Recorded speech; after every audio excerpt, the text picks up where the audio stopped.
Morocco earthquake death toll rises above 2,000. I'm very sorry to say that I, possibly because I couldn't see all of yesterday, didn't know this happened. The death toll from a powerful earthquake in Morocco has soared to more than 2,000, with a similar number injured. Jesus. King Mohammed VI declared 3 days of national mourning and ordered shelter, food, and other help for survivors. A 6.8? Dude, thousands dead on a 6.8? I know Moroccan infrastructure can't possibly be that good, but still, Jesus Christ. Probably super dense. Well, if I'm remembering correctly, Morocco is a very unequal society. They have basically a relationship with Spain where they keep African migrants out of Spain, and in return, there's kind of like a tit for tat there. A lot of people use it as a destination, like a vacation resort, because Morocco is very beautiful, like naturally very beautiful, and there are some very wealthy districts, but a lot of Morocco is very poor. Jesus. Yeah, I think Morocco is very mountainous, so you have a lot of these they're not shanty towns, but they're like very small, like brick or mud brick, sort of stacked up together. And a lot of the areas where people live are very dense, which kind of maximizes the destruction in a situation like this. Because these buildings, they're not like, this isn't like earthquake code or whatever. This for most of human history, this is what happened when a big earthquake happened. You built houses, you just built them. Like you built them the way you would build a house in like a video game. You just build the house. Like there's no foundation or anything that absorbs the shaking of the earthquake, and this is what happens. And this is a direct product of the economic inequality, not only that Morocco suffers from, but I think without much research into it, I'm comfortable saying that Spain aids and abets in their ongoing relationship with Morocco and the nature of their deal. I would have to look more into that to know the details and have like a strong opinion on it, but I think it's reasonable for me to assume that, given the way the wealthy treat Morocco. Algeria to allow Morocco flight after quake despite bad ties. Algeria cut ties with its neighbor 2 years ago, but they've put aside their bad relations to open its airspace to aid flights. That's nice. I'm glad that Algeria is looking past their national beef to allow for aid flights to come in. Spain had a dispute over a few islands. It's a very complicated. Morocco is like a barely better version of Dubai. Yeah, that's kind of how I mentally, that's how I think of it as well. Yeah, you can see when you look at Marrakesh. Is it Marrakesh? Marrakesh? I'm not entirely sure. There's a lot of like the gateway to Africa type stuff. You know what I mean? They always oversaturate these photos, which makes it difficult to really appreciate what it looks like, but still, very sad. It's so pretty. Oh no, it's a gorgeous country, like naturally, I think.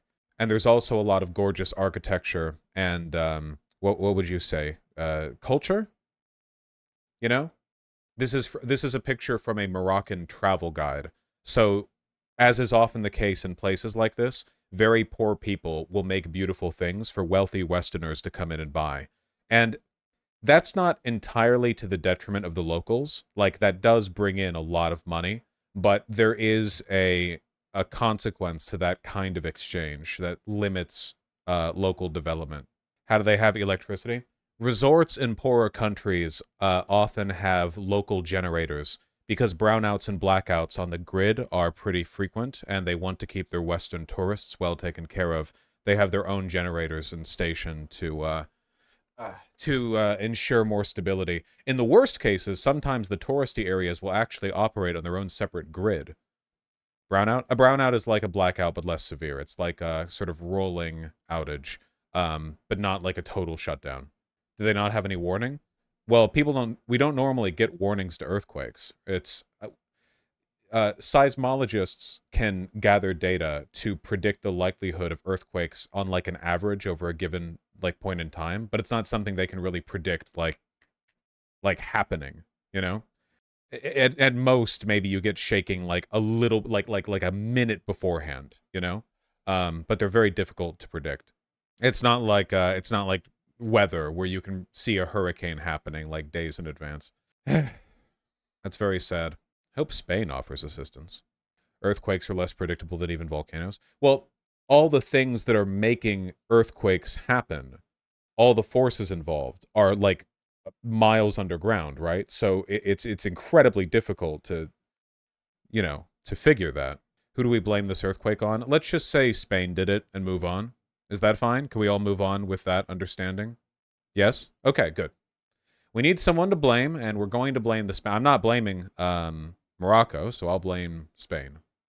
On a more positive note, here's something related to the artisanal traditions you mentioned about. Yeah, I think I remember seeing a video. I don't know if it was a Business Insider video, but I think it was about Moroccan tiling. How there's like a long-standing cultural tradition of making really, really, really dope tiling. And no kidding, you know? Vaush, some Islamic traditions forbid visual art, and that's their social expression to get around it. You mean visual art? You mean like movies? I don't know anything about that.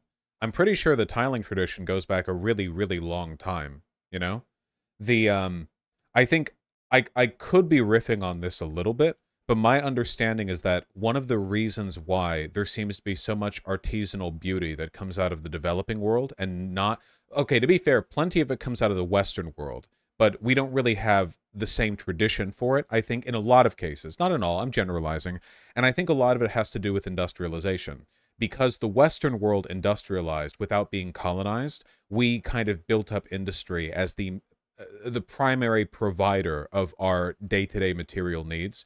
And many other parts of the world were colonized before industrializing, meaning that all of the unique local cultural artifacts that they produced and had been producing for a long time were like valuable to the Westerners. You know, it's kind of like when Japan opened up its ports to the English, and then all of a sudden, like Japanese poetry and Japanese like paper folds and like everything suddenly became like a huge hit over there. And it's like those countries are valued for their pre-industrial cultural contributions to the world. So that became their economic driver when they were colonized, or at least when an unfair trade relation between us and them came about. Whereas with us, we colonized and industrialized on our own. And for that reason, we developed like different tendencies. Not to suggest that like artisanal art doesn't come out of the West, of course. It does. It certainly does. Yeah, I'm sorry. I don't know anything about the relationship between Morocco and Islam, so I can't really speak to it. A powerful earthquake with a magnitude 6.8 struck Morocco, resulting in significant casualties. Is this a natural disaster, climate change, or World Economic Forum plan change? You know you cannot burn houses in Morocco because they're built from concrete. This is just it's just everything that ever happens now. It will always be vaxxed. Were these houses vaxxed? Forever and ever.